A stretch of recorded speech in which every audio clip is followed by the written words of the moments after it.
Hello everyone. अस्मिता tales पर आपका स्वागत है। कैसे हैं आप सब?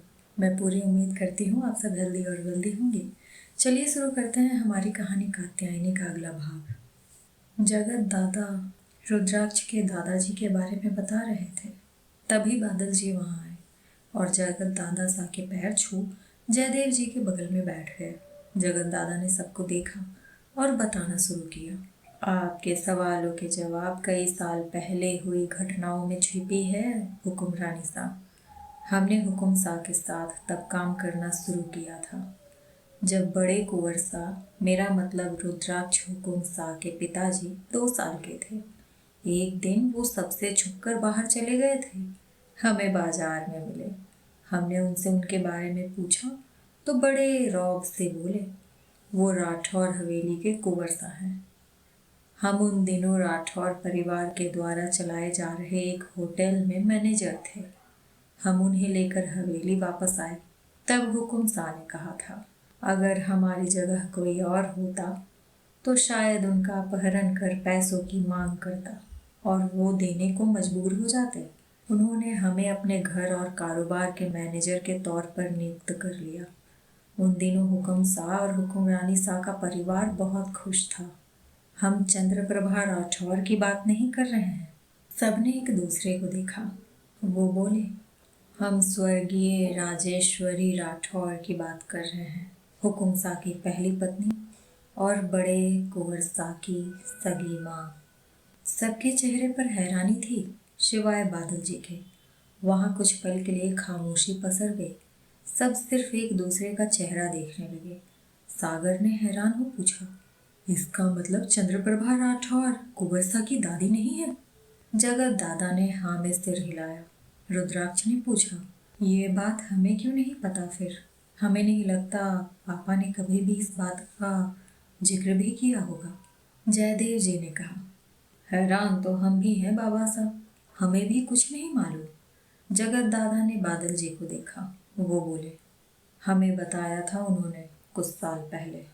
जगत दादाजी आगे बोले, हमारी मजबूरी थी, ये बात हम सबको नहीं बता पाए। उनकी खुशियों को ना जाने किसकी नज़र लग गई। कुंवर शाह 4 साल के थे जब एक दिन उनकी कार का एक्सीडेंट हो गया। दोनों बच तो गए, लेकिन हुक्मरानी शाह की अंदरूनी चोटें उन्हें परेशान करने लगी। वो बीमार रहने लगी। तभी चंद्रप्रभा को हवेली में उनके और कुंवर शाह के देखभाल के लिए रखा गया। एक वक्त के बाद उनकी बीमारी से मौत हो गई। उस वक्त राजशेखर कुंवर शाह 6 साल के थे। हुक्मरानी शाह की मौत के बाद उन्हें चंद्रप्रभा से कुछ ज़्यादा ही लगाव हो गया। वो भी माँ की तरह उनकी देखभाल करती थी। उसकी ममता और प्यार देखकर हुकुम शाह ने उनसे शादी करने की सोची। क्योंकि वो पहले भी ऊंच नीच में नहीं मानते थे, इसलिए उन्होंने रिश्तेदारों की परवाह नहीं की। हालांकि उनकी बहन इंद्रवती जी को ये कभी मंजूर नहीं था। कुछ सालों में उनके 2 बच्चे पैदा हुए, चंद्रशेखर और गायत्री। इंद्रवती जी किसी के जन्म में नहीं आई। उन्हें मैंने सीधे राजशेखर कुंवर शाह की शादी में देखा था। वो उस वक्त सिर्फ 21 साल के थे और संध्या कुंवर रानी शाह 18 की। उन दोनों में मिलते ही दोस्ती हो गई थी। रुद्राक्ष याद करते हुए बोला, आपको पता है कात्यायनी, जब हम लंदन में थे तब पापा अक्सर मम्मी से कहते थे मेरे आने से उनकी दोस्ती खत्म हो गई है। वो दोनों सिर्फ मेरे माता पिता बनकर रह गए हैं। सब हंसने लगे। तभी वीना जी ने आते हुए कहा, बाबा साहब आज ही आए हैं आप बनारस से और आते ही लापरवाही करने लगे। हुकुम शाह की कहानी आप बाद में सुना दीजिएगा उन्हें। चलकर भोजन करें और आराम करें। आपको याद है ना, कल अनिकेत शाह अपने परिवार के साथ शिवानी से मिलने आ रहे हैं। पार्वती तो कब से इसी तैयारी में लगी है। तभी सीढ़ियों से शिवानी आती नजर आई। उसके पूरे चेहरे पर फेस पैक लगा था। सागर अपनी जगह से उछलते हुए बोला, भूत। राघव ऊपर से हंसते हुए बोला, सागर भाई साहब आज आपने सही पहचाना है उन्हें। हमने कितनी बार कहा था वो हमें इंसान नहीं लगती, तब कोई हमारी बात पर यकीन नहीं करता था। शिवानी ने गर्दन घुमा उसे देखा। वो बोला, अब है भाई साहब, ठीक से चेक कीजिए। कहीं शिवानी दी के पैर तो उल्टे नहीं है ना? वह गुस्से से फुफकारते हुए कुछ बोलने ही वाली थी जब उसके पीछे खड़ी पार्वती जी ने कहा, क्या कर रही हैं आप? अभी बताया था कुछ भी नहीं बोलना है, वरना चेहरे पर झुर्रियां पड़ जाएंगी। आपको कल खूबसूरत दिखना है ना, तो ये सारी कड़वी बातों का घूंट पीकर चुप रहें। बिल्कुल सब्र नहीं है इस लड़की में। शिवानी ने राघव को आंखें दिखाई और नीचे आ गई। राघव तुरंत दौड़कर कात्यायनी के बगल में जाकर बैठ गया ताकि शिवानी उसे पकड़कर पीटे नहीं। अभय ने कहा, मानना पड़ेगा काकी, आपने शिवानी का मुंह बंद करवा दिया, जो इस दुनिया में अब तक कोई नहीं कर पाया था। शिवानी ने उसे घूरा। कात्यायनी ने कहा, शिवानी दी, अनिकेत भाईसा के परिवार वाले आपके गुण और व्यवहार देखकर ही निर्णय लेंगे कि वो आपको अपनी बहू बनाना चाहते हैं या नहीं, इसलिए बाकी चीजों की फिक्र ना करें। शिवानी ने पार्वती जी को देखा और तुरंत मुंह धोने चली गई। वापस आकर वो कात्यायनी के बगल में बैठते हुए बोली, आप और बताइए ना उनके बारे में। उन्होंने कुछ भी नहीं बताया, बस बोला, हम देखना चाहते हैं हमारे घर वालों को इम्प्रेस कर पाओगी या नहीं। उसने अनिकेत की नकल उतारी। कात्यायनी ने बताया, उनके घर में उनके माता पिता के अलावा एक छोटी बहन है जो हमारी उम्र की है, आराधना। उसे आपको इम्प्रेस करने के बारे में सोचने की ज़रूरत नहीं है। हमारी बात हुई थी, वो आपसे मिलने के लिए बेताब है। आप सिर्फ उनके माता पिता उदय काका और सरस्वती काकी के बारे में सोचिए। शिवानी ने सोचते हुए कहा, ये तो बड़ी प्रॉब्लम है। अगर उन्होंने मुझे पसंद नहीं किया तो क्या मिस्टर रावत मुझसे शादी नहीं करेंगे? कात्यायनी ने कुछ सोच कहा, आप फिक्र मत कीजिए, आपकी शादी अनिकेत भाईसा से ज़रूर होगी। हमारे पास बहुत अच्छा आइडिया है जिससे वो आपको देखते ही पसंद कर लेंगे। उसने उसके कान में कुछ कहा। शिवानी मुस्कुरा दी। सब खाने के लिए चले गए। खाने के बाद कात्यायनी और रुद्राक्ष बादल जी के साथ वापस हवेली चले आए। जगत दादा ने ये बता दिया था कि सब कुछ चंद्रप्रभा कर रही थी, और क्यों ये भी अब वो जानते थे। बस उन्हें सजा दिलवाने के लिए उन्हें सबूत चाहिए थे। लेकिन रुद्राक्ष ये सच सुन थोड़ा उदास था। उसे कभी उन पर शक नहीं हुआ था। उसने कहा, सच कहते हैं लोग, सौतेले कभी अपने नहीं हो सकते। कात्यायनी ने कहा, ऐसा नहीं है कुंवर सा। जयदेव बाबा सा और मासा को देखिए, उनसे भी तो खून का कोई रिश्ता नहीं है, लेकिन वो आपको अपने बच्चों की तरह प्यार करते हैं। इधर बादल काका जगत दादा से बात कर रहे थे। उन्होंने कहा, अभी आधा सच ही बाहर आया है। हुकुम सा इस बात से दुखी है। बाकी सच के बाहर आने के बाद क्या होगा? जगत दादा बोले, उस सच को सुनकर तो हुकुम सा के पैरों तले से जमीन खिसक गई थी। अच्छा हुआ बिंदनी ने हमें रोक दिया, वरना वो बात उन्हें और दुखी कर देती। आप इस बात का ख्याल रखें, हुकुम सा को उस हवेली में कोई नुकसान ना पहुंचाए। इसलिए ही हमने ये सच सबसे पहले आपको बताया था। अगले दिन सुबह सुबह ही रुद्राक्ष और कात्यायनी जयदेव जी के घर आए। अब उन्हें किसी की आज्ञा की जरूरत नहीं होती थी बाहर निकलने के लिए। सब तैयारियों में लगे थे। मेहमानों के लिए नाश्ता, घर की साज सज्जा सब हो रहा था। पार्वती जी बहुत परेशान थी। उन्होंने घर के नौकर को देखते हुए कहा, कितनी बार कहा था, सजावट के लिए ये फूलों का गुलदस्ता टेबल पे रखोगे तो नाश्ता क्या तुम्हारे सर पे रखेंगे? इसे कहीं किनारे रखो और ऐसी जगह रखना कि कोई आते जाते उसे गिरा ना दे। कात्यायनी ने उनके दोनों कंधे पकड़ते हुए कहा, काकी आप परेशान क्यों हो रही हैं? सब समय पर हो जाएगा। पार्वती जी ने बैठते हुए कहा, ऐसे कैसे परेशान ना हो, इतनी मुश्किल से तो एक लड़के को पसंद किया है इस लड़की ने। अगर छोटी सी गलती से भी शादी नहीं हुई तो पूरी जिंदगी कुंवारी बैठी रह जाएगी। क्या मुंह दिखाएंगे हम इसके बाबा को? तभी बाहर कार रुकने की आवाज आई। कात्यायनी ने उत्साहित होते हुए कहा, वो आ गए। पार्वती जी अपने सर का पल्लू ठीक करते हुए बोली, हे भगवान, वो लोग आ गए हैं और ये लड़की तैयार हुई भी है या नहीं? इन सारी तैयारियों में उसे तो देखने का मौका ही नहीं मिला। कात्यायनी ने कहा, आप फिक्र मत कीजिए, शिवानी दी खुद शादी करना चाहती हैं भाई साहब से, तो तैयार होने में भी पूरी मेहनत करेंगी। हम बाहर चलते हैं। जगत दादा सा के साथ जयदेव जी, वीना जी, रुद्राक्ष, कात्यायनी और पार्वती जी दरवाजे पर थे। कार से अनिकेत के साथ साथ उसके माता पिता और उसकी छोटी बहन भी बाहर निकले। उसकी माँ सरस्वती जी ने पीच कलर की साड़ी तो उदय जी ने क्रीम कलर का कुर्ता पैजामा पहन रखा था और आराधना ने हरे रंग का सलवार सूट। वह घर को देखते हुए दरवाजे तक आई। कात्यायनी और रुद्राक्ष ने सबके पैर छुए तो सरस्वती जी ने कात्यायनी को गले लगा लिया।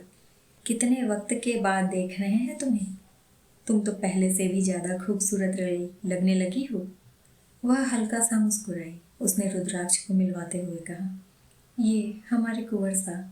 सरस्वती जी ने अपने पर्स से एक छोटा सा ज्वेलरी बॉक्स निकाल उसके हाथ में थमाते हुए बोली, शादी में तो हम आ नहीं सकते थे, इसलिए कोई तोहफा भी नहीं दिया, लेकिन घर के जब आई हैं खाली हाथ नहीं मिल सकते। सब अंदर आकर बैठे। जल्दी ही उनके सामने कई तरीकों के नाश्ते परोस दिए गए। समोसे, कचौरियाँ, तरह तरह की मिठाइयाँ और ना जाने क्या क्या। पार्वती जी ने उन्हें नाश्ते की प्लेट थमाते हुए कहा, पहले आप लोग कुछ ग्रहण कर लें, तब तक हम शिवानी को देख कर आते हैं। वह जाने लगी तो सरस्वती जी ने कहा, आप रहने दीजिए बहन जी, कात्यायनी है ना, वो देख लेगी। आप यहाँ बैठिए, आपसे भी तो पहली बार मिल रहे हैं, रिश्ता जुड़ने जा रहा है तो एक दूसरे को जानना भी उतना ही जरूरी है। वैसे हमें अनिकेत और कात्यायनी की पसंद पर पूरा भरोसा है, लेकिन हमारी जान पहचान भी तो अपनी जगह मायने रखती है। कात्यायनी शिवानी को लेने गई। थोड़ी ही देर में वह शिवानी के साथ सीढ़ियों के पास आई। अनिकेत जो समोसा अपने मुंह में डालने ही वाला था, उसके हाथ से समोसा छूट गया। वह एक टक उसे देखने लगा। शिवानी ने आज हल्के नीले रंग का राजस्थानी लहंगा पहना था। सर पर पल्लू रखा था। हाथों में भर भर कर चूड़ियों के साथ उसके पैरों में पायल शोर कर रही थी। सागर ने उसकी नजरों का पीछा किया। अपनी आंखें मसलते हुए वह बार बार उसे देखने लगा। उसने खुद से कहा, प्यार का भूत क्या क्या नहीं करवाता। उसने आज पूरा श्रृंगार कर रखा था। आंखों में काजल, होठों पर लिपस्टिक के साथ साथ माथे पर बिंदी। आंखें शर्म से झुकी हुई थीं और चाल में एक नजाकत थी। ऐसा लग ही नहीं रहा था ये वही शिवानी है जिसने पहली मुलाकात में उसे तलवारबाजी के लिए उकसाया था। वह धीरे धीरे उतरकर नीचे आई, फिर सीधे जाकर सरस्वती जी के पैर छुए। सरस्वती जी ने उसे कंधे से पकड़ खड़ा करते हुए कहा, बिल्कुल ऐसी बहू हम चाहते थे। उन्होंने दोनों हाथों से उसकी नजर उतारी। शिवानी ने अपनी नजरें झुकाए रखी, फिर उदय जी के पैर छुए। उन्होंने उसके सर पर हाथ रखते हुए कहा, हमेशा खुश रहिए। सरस्वती जी ने उसे अपने बगल में बिठा लिया। तभी आराधना शिवानी के बगल में बैठते हुए बोली, मैं हूँ आराधना। कात्यायनी से आपके बारे में इतना कुछ सुन लिया था कि अब हम आपसे मिलने के लिए तड़प रहे थे। कात्यायनी अनिकेत के बगल में बैठी और बोली, भाई साहब, आप अपना समोसा खत्म कर लीजिए, आपके लिए ही बनवाया है। अनिकेत ने शिवानी से अपनी नजरें हटाई। तभी अभय राघव के साथ वहां आया और सबको नमस्ते कर सागर के साथ बैठ गया। सभी बातें करने लगे। जल्द ही सबने तय किया कि घर के लोगों के बीच उन दोनों की सगाई करवा दी जाए, फिर शादी की तैयारी में लग जाएंगे। आराधना की नजर अभय और सागर की तरफ थी। सागर ने मन में कहा, लगता है अनिकेत जीजा साहब की बहन को हम में इंटरेस्ट आ गया है। अब हम भी अपनी सहनाई बजवाने की तैयारी कर सकते हैं। अब है भाई साहब को कोई लड़की पसंद नहीं आने वाली, इनके चक्कर में रहे तो कुंवारे ही मरना पड़ेगा। कात्यायनी की नजर आराधना पर गई तो उसने मन में कहा, लगता है कुंवर साहब को अपने सारे भाई बहनों की शादी एक ही घर में करनी होगी। सब खाने के लिए खड़े हुए तो आराधना ने कात्यायनी को किनारे खींचते हुए कहा, हमें तुमसे कुछ बात करनी है। तुम अभय के बारे में सब कुछ जानती होगी ना, मतलब उसे क्या पसंद है। कात्यायनी ने उसका हाथ पकड़ते हुए कहा, फिक्र मत करो, लड़कियों के मामले में हम उनकी पसंद नापसंद पता करके जल्दी ही तुम्हें बता देंगे। आराधना उसके गले लगते हुए बोली, तुम कितनी समझदार हो, बिना बोले ही समझ गई। लो जी, यहाँ हमारे सागर अपनी शादी के सपने देख रहे हैं और वो लड़की उन्हें नहीं उनके भाई साहब को पसंद करती है। पता नहीं क्या होगा हमारे सागर का जब उनका अपनी शादी का सपना टूटेगा। उन सबके जाने के बाद कात्यायनी अभय के कमरे में आई, जो ऑफिस के कुछ फाइल देख रहा था। उसने कहा, आइए कुंवर रानी साहब बैठिए। वह वहां रखे सोफे पर बैठ गई। अभय ने पूछा, ऑफिस से रिलेटेड कोई सवाल करना था आपको। वह बोली, नहीं, ऑफिस के बारे में आप कुंवर साहब से बात कीजिए, हम तो पर्सनल बात करने आए हैं। अब तो शिवानी दी की शादी तय हो गई है, अब आप ही बचे हैं जिनकी शादी अब तक हो जानी चाहिए थी। अभय मुस्कुराकर बोला, हमें जैसी लड़की चाहिए जिस दिन मिल जाएगी कर लेंगे। कात्यायनी ने पूछा, कैसी लड़की चाहिए आपको? क्या पता हमारी नज़र में कोई हो और हम बता सकें। अभय ने सोचते हुए कहा, हमें साधारण शांत लड़की चाहिए, थोड़ी घरेलू। जब हम ऑफिस से घर आए तो वह हमारे लिए ग्लास में पानी लेकर आए, अपने हाथों से हमारे लिए खाना बनाए और खुद अपने हाथों से खिलाए। अगर हमारे सर में दर्द हो तो हमारे नाजुक हाथों से हमारे सर की मालिश कर दे और हमसे बहुत प्यार करे। इन शॉर्ट, हमें माँ जैसी पत्नी चाहिए, आपके और शिवानी जैसी नहीं, लड़ने झगड़ने तलवार उठाने वाली। कात्यायनी ने कहा, ये सारे काम हम भी करते हैं, इसका लड़ने झगड़ने से क्या लेना देना है? कोई भी लड़की अपने प्यार के लिए ये सारे काम करती ही है। अभय ने कहा, लेकिन आपको और शिवानी को कभी किसी से बचाने और आप दोनों के लिए किसी से लड़ने का मौका तो उन्हें नहीं मिलेगा ना। हम अपनी पत्नी की खुद सुरक्षा करना चाहते हैं, ये हमारा सपना है। उसके हाथों में चूड़ियां होंगी, तलवार नहीं। कात्यायनी ने कहा, और अगर कभी आप उनके पास नहीं रहे तो वो अपनी सुरक्षा कैसे करेंगी? अभय मुस्कुराया, हम उन्हें खुद लड़ना सिखाएंगे, उसे खुद की सुरक्षा के काबिल बनाएंगे। कात्यायनी धीरे से बुदबुदाई, पहले से सीखी हो या बाद में सीखे, एक ही बात है ना। तभी अभय बोला, आप नहीं समझेंगी इस बात को, आपको कभी कुंवर सा को कुछ सिखाने की जरूरत ही नहीं पड़ी होगी। कात्यायनी ने खड़े होते हुए कहा, उन्होंने हमें सिखाया है ऑनलाइन गेम खेलना। वह बाहर आई और मन में बोली, आराधना, तुम्हारा पता यहीं कट चुका है। तुम ठहरी अनिकेत भाई साहब की बहन, एक नंबर की लड़ाकू। हमें तो पूरा यकीन है शिवानी देवी तुम्हारे सामने टिक नहीं पाएंगी। कात्यायनी ने आराधना को अभय की सोच बता दी और बोली, मेरी सलाह मानो तो तुम अभय भाई साहब को भूल जाओ। दूसरी तरफ से आराधना की आवाज़ आई, मेरी नज़र उन पर पड़ी है तो वो मेरा ही होगा। तुम फिक्र मत करो, जैसी लड़की उन्हें पसंद है हम बिल्कुल वैसे ही बन जाएंगे। उन्हें अपनी माँ की जैसी लड़कियां पसंद है ना, तो हम कल ही मीना काकी से मिलने उनके घर जाएंगे। अपने पसंदीदा आदमी के लिए कभी कभी कुछ सीखना नहीं, भूलना भी पड़ता है। हम आज ही लड़ना भूल जाएंगे, कल से बिल्कुल सीधी शादी घरेलू लड़की बन जाएंगे। वो अगले दिन सच में वीना जी से मिलने आ चुकी थी। वह उनके साथ पूरे दिन किचन में थी। आज भी उसने सलवार सूट ही पहना था। वह बातों बातों में घर के सारे लोगों के खाने में पसंद नापसंद पूछ रही थी। सच्चाई यह थी कि उसे सिर्फ अभय के पसंद नापसंद से मतलब था। उसने इसी तरीके से अभय का पसंदीदा रंग से लेकर हर चीज के बारे में पता कर लिया था। कात्यायनी और रुद्राक्ष एक साथ बाहर जा रहे थे जब गायत्री जी ने पूछा, कहाँ जा रहे हैं आप दोनों? वो भी बिना किसी से पूछे। दोनों ने मुड़कर देखा। चंद्रप्रभा जी भी साथ खड़ी थी। रुद्राक्ष ने कहा, हमने सोचा ऑफिस जाकर काम संभाल लें। दादा सा ने सब हमारे नाम कुछ सोचकर किया होगा। हमें अपनी जिम्मेदारियों को किसी और के सिर नहीं डालना चाहिए। चंद्रप्रभा जी ने पूछा, छोटी कुंवर रानी सा कहाँ जा रही है? उनका ऑफिस में क्या काम? रुद्राक्ष ने मुस्कुराकर कहा, इन्हें अपनी कुछ सहेलियों से मिलना है, हम उन्हें रास्ते में छोड़ देंगे। दोनों बाहर निकल गए। गायत्री जी ने कहा, देखा मासा, आपसे आज्ञा तक नहीं ली उन्होंने, बस बताया और चले गए। चंद्रप्रभा जी ने धीरे से कहा, रुद्राक्ष को बहुत प्यार है अपनी रानी सा से।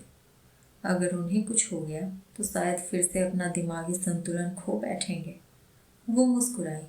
एक हफ्ते बाद अनिकेत और शिवानी की सगाई होने वाली थी। आराधना शिवानी और कात्यायनी के साथ शॉपिंग करने गई थी। शिवानी अपने लिए लहंगा देखते हुए बोली, हमने सोचा है शादी में हम लाल रंग पहनेंगे, इसलिए समझ नहीं आ रहा सगाई में हम कौन सा रंग पहने। आराधना बोली, भाभी सा सफेद कैसा रहेगा? शिवानी ने कहा, सफेद लेकर गए तो माँ उसे देखते ही आपके हवाले कर देंगी। कात्यायनी ने कहा, आप भाई सा से पूछ लीजिए, आप उन्हें किस रंग में पसंद आती हैं।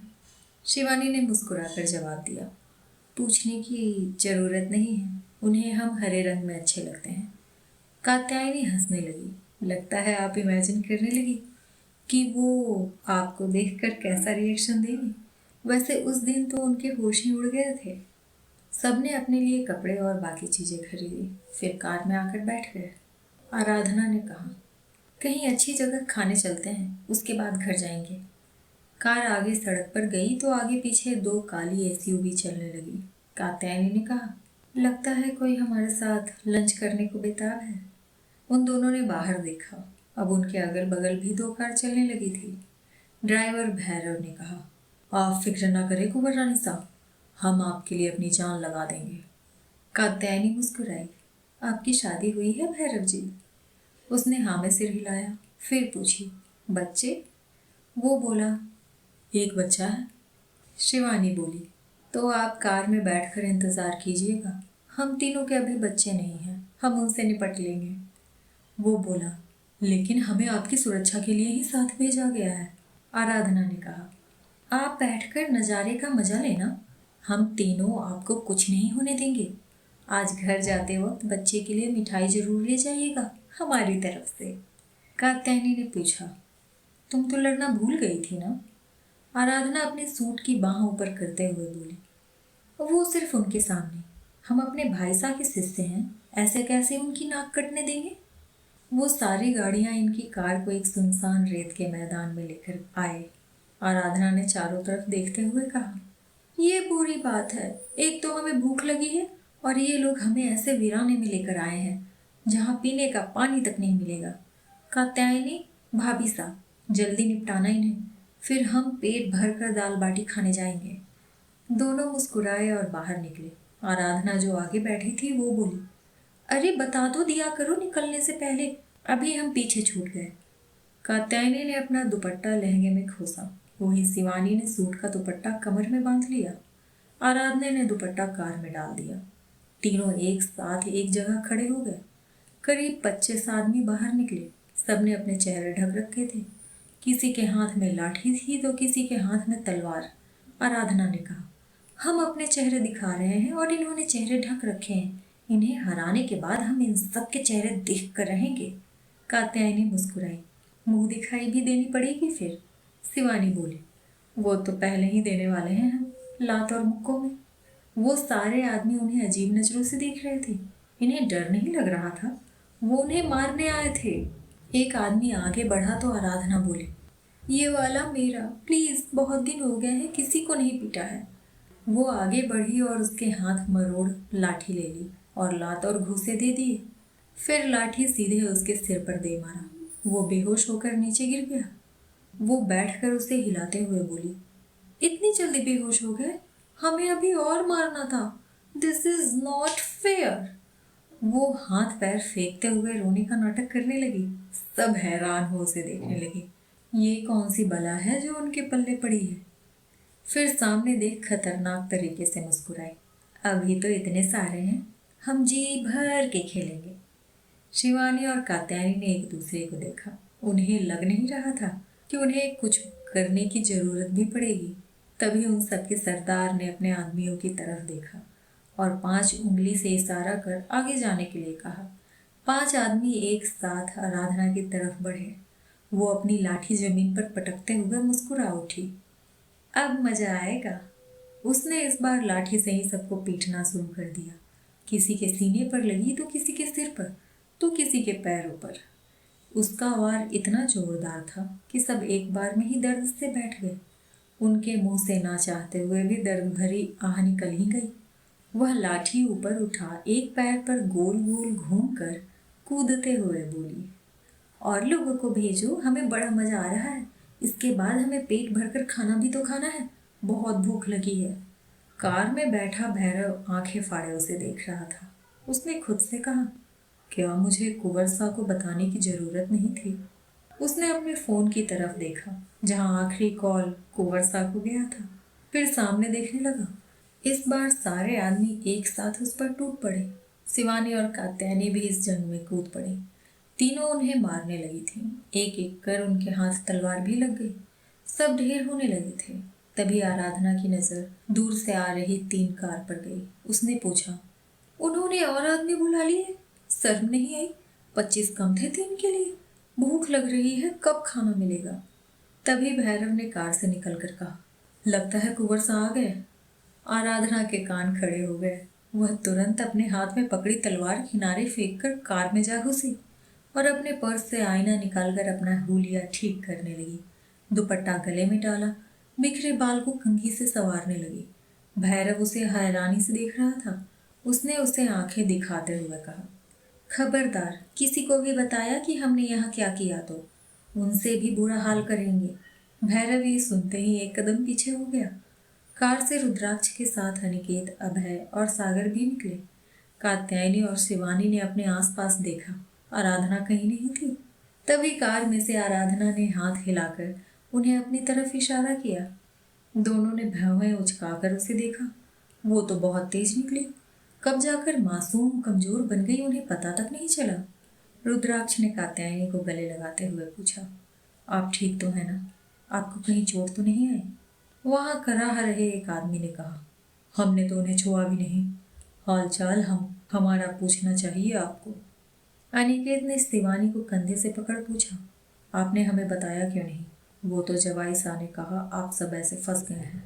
शिवानी मुस्कुराई। अभय और सागर ने जमीन पर पड़े हुए आदमियों को और भी पीटना शुरू कर दिया। आराधना ने कार में बैठे हुए कहा, और कितना पीट रहे हो? हम पहले ही बहुत पीट चुके हैं। मर जाएंगे तो बताएंगे कैसे कि ये करामात किसकी है? वह कार से बाहर निकली, डरी सहमी सी जाकर अभय की बाहों से लिपट गई। वह बोली, अच्छा हुआ आप आ गए, हमें बहुत डर लग रहा था। अगर आज कात्यायनी और भाभी सा नहीं होते तो हमारा क्या होता?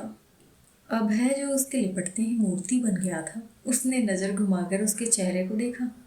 दुनिया भर का डर नजर आ रहा था। वहीं सागर रोनी सूरत बनाकर उसे देखने लगा। उसने कहा, इसका मतलब उस दिन वो अभय भाई साहब को देख रही थी और हमने सोचा आखिरकार हमारी सहनाई बजने वाली है। वह कल्पना करने लगा। वह दूल्हा बनकर घोड़ी पर बैठा था, आगे बाराती डांस कर रहे थे। तभी अभय की आवाज आई, तुम यहाँ क्या कर रहे हो? यह मेरी बारात है, तुम्हारी नहीं। वह भी बिल्कुल उसके जैसे कपड़े पहने हुए था। उसने उसका हाथ पकड़कर उसे घोड़ी से नीचे उतार दिया। वो सीधे जमीन पर रेत में गिर गया और उन दोनों को चेहरा लटका कर देखने लगा।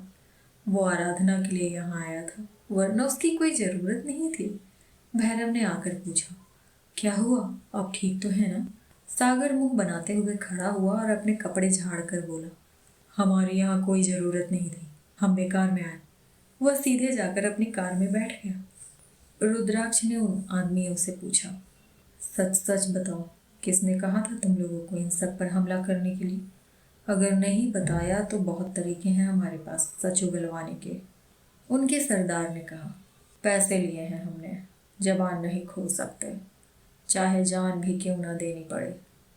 रुद्राक्ष मुस्कुराया, अब तुम सब मरना ही चाहते हो तो हम क्या करें? वहाँ 3 जीप आई, उसमें से लोग निकले।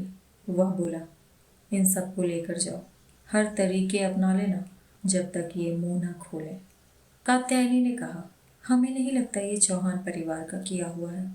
बलवंत चौहान कभी भी हमें मारने की कोशिश नहीं करेंगे, चाहे वो हमारा कितना भी बुरा क्यों ना कर ले।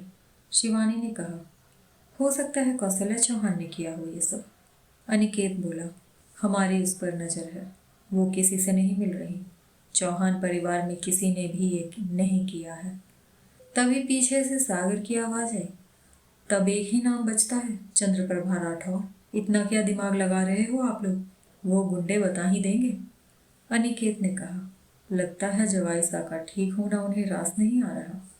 रुद्राक्ष मुस्कुराया, हमारा ऑफिस ज्वाइन करना रास नहीं आया। सब एक रेस्टोरेंट में थे और दाल बाटी खा रहे थे। तभी अभय की नजर आराधना के हाथ पर गई, जिस पर खरोची थी। उसने पूछा, आपको चोट कैसी लगी? आप तो लड़ी भी नहीं थी।